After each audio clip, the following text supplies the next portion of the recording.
Good morning friends, welcome to our YouTube channel Success India Academy. Please like video, subscribe our YouTube channel and press bell icon. आज की class में हम relationship between voltage and reactive power के बीच जानेंगे। Hello friends, इस video में हम लोग वोल्टेज और रिएक्टिव पावर के बीच रिलेशन को जानेंगे। सबसे पहले हम लोग एक सिंगल लाइन डायग्राम को ड्रॉ कर लेते हैं। ये आपका सिंगल लाइन डायग्राम है और लोड साइड में मोटर कनेक्टेड है। Vs आपका सेंडिंग इन वोल्टेज है, Vr आपका रिसीविंग इन वोल्टेज है। ट्रांसमिशन लाइन का इंडक्टिव रिएक्टेंस आपका XL है। Q1 reactive power demand by the load है। Q2 reactive power supply by the source है। हम लोग Q1 minus Q2 is equal to QR assume किए हैं। तो आप लोगों ने पढ़ा होगा power flow through transmission line chapter में receiving end reactive power QR is equal to VS into VR by XL cos delta 1 minus delta 2 minus VR square by XL। हम लोग डेल्टा 1 माइनस डेल्टा 2 को delta मान लिए और delta को बहुत छोटा एज्यूम किए। तो यदि delta is very small then cos delta का वैल्यू 1 होता है लगभग। तो हम लोग उस इक्वेशन को लिख सकते हैं QR is equal to VS into VR by XL minus VR square by XL। Okay, तो इस इक्वेशन को सिंप्लीफाई किए तो हम लोगों के हो गया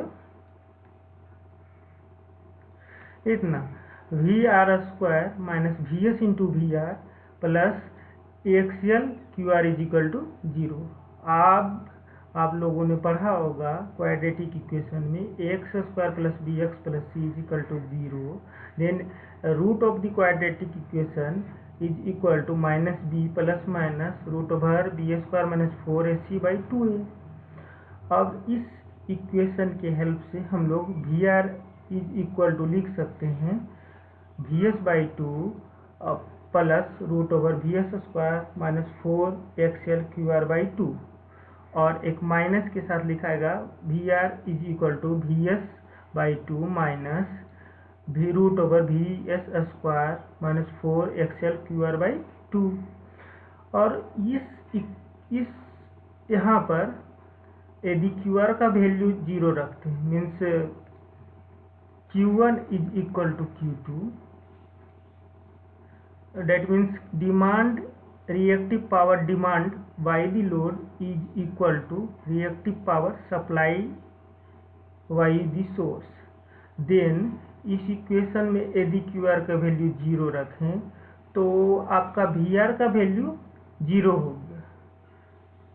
this is not valid equation, क्योंकि आप लोड का जितना डिमांड है उतना सप्लाई हो ही रहा है।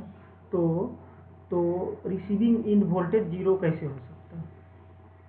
इसलिए this equation is not valid. अब इस इक्वेशन में QR का वैल्यू यदि 0 रखते हैं that means Q1 minus Q2 is equal to 0। इसका मतलब Q1 बराबर Q2, मतलब reactive power demand by the load is equal to reactive power supply by the source. तो इस इक्वेशन में यदि QR का वैल्यू 0 रखें तो आ गया VR is equal to VS, मतलब जितना वोल्टेज सप्लाई हुआ sending end voltage is equal to receiving end voltage. और हम लोग अब केस 2 में देखेंगे QR का वैल्यू यदि 0 से बड़ा रखते हैं, QR का वैल्यू यदि 0 से बड़ा रखते हैं तो क्या होगा? मतलब Q1 minus Q2 greater than 0, that means Q1 greater than Q2 means demand is more than supply.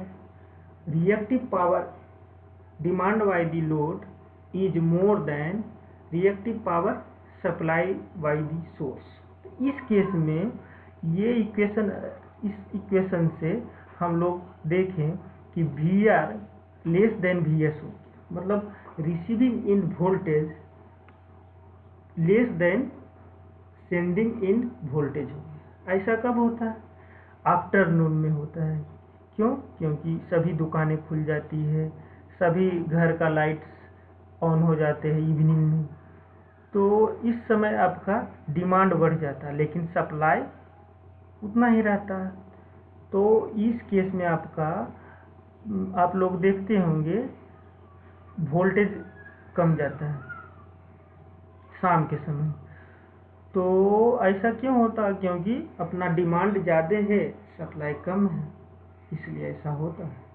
और केस 3 में हम लोग देखेंगे Q R less than zero, that means Q1 minus Q2 less than Q1 less than Q2, means demand, reactive power demand by the load less than reactive power supply by the source। तो इस case में हम लोग इस equation star की मदद से देखा कि V R greater than V S हो गया, मतलब receiving end voltage sending end voltage से ज़्यादा होगी। ऐसा कब होता है? नाइट टाइम, क्योंकि रात में सभी लाइट्स, एसीज, दुकान बंद हो जाते हैं। तो इस केस में आपका receiving end voltage sending end voltage से ज़्यादा हो जाता है।